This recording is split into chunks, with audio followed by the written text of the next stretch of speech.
कैसे हैं आप सभी? मुझे आशा है आप सभी अच्छे और प्रसन्न होंगे।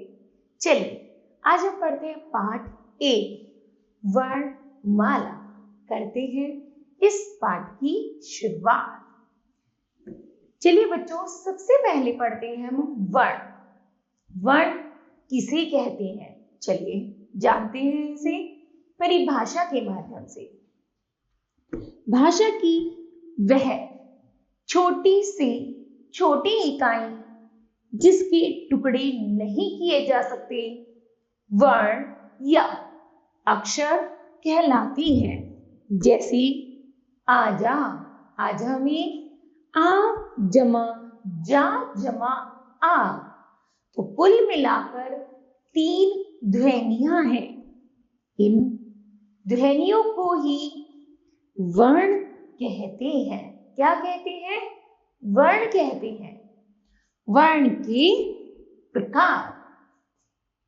वर्ण 2 प्रकार के होते हैं, स्वर तथा व्यंजन। चलिए सबसे पहले हम पढ़ते हैं स्वर किसे कहते हैं। स्वर होते हैं आ ई दीर्घी उ दीर्घ ऋषि ए ऐ ओ आओ। इस तरह की ध्वनियां स्वर कहलाती हैं। अब आगे है व्यंजन। व्यंजन किसे कहते हैं? देखिए, चलिए पढ़ते हैं। का खा गा घा ड़ा चा छा जा झा अहा टा ठा डा ढा अणा ता था दा धा ना पा फा बा भा मा या रा ला वा शा शा सा और हा।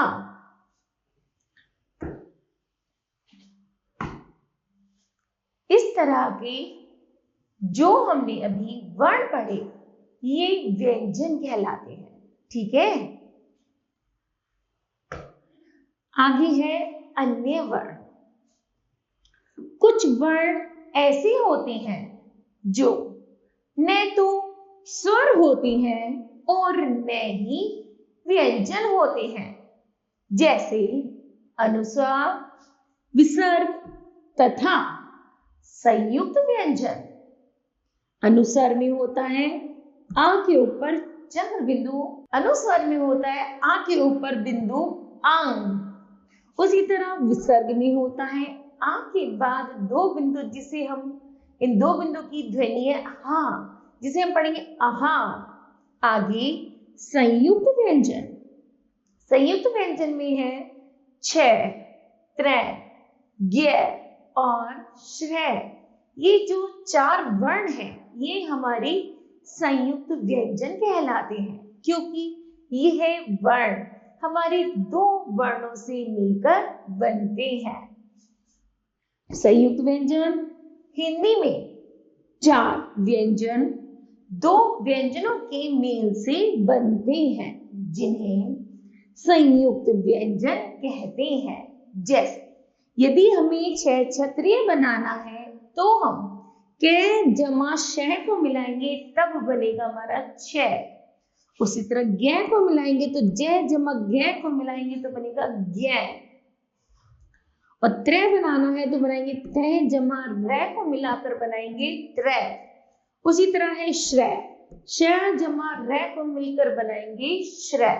ठीक है, आगे है और जानिए अंग तथा आहा न तो स्वर है और न ही व्यंजन, इसलिए इन्हें अयोग्यवाह कहते हैं। हिंदी में 2 अतिरिक्त व्यंजन हैं, डा व ढा। आगे है वर्णमाला। वर्णमाला किसे कहते हैं? स्वर तथा व्यंजनों के समूह को वर्णमाला कहते हैं। हिंदी वर्णमाला में 11 स्वर तथा 33 व्यंजन होते हैं। ठीक है, तो बताओ बच्चों, आपने इस पाठ से क्या सीखा? तो हमने सीखा मुंह से निकलने वाली सबसे छोटी ध्वनि को वर्ण कहते हैं। वर्ण 2 प्रकार के होते हैं, स्वर तथा व्यंजन। हिंदी वर्णमाला में 11 स्वर तथा 33 व्यंजन होते हैं। इस तरह बच्चों यह पाठ समाप्त होता है। मुझे आशा है कि आप सभी को भी यह पाठ समझ आया होगा। धन्यवाद।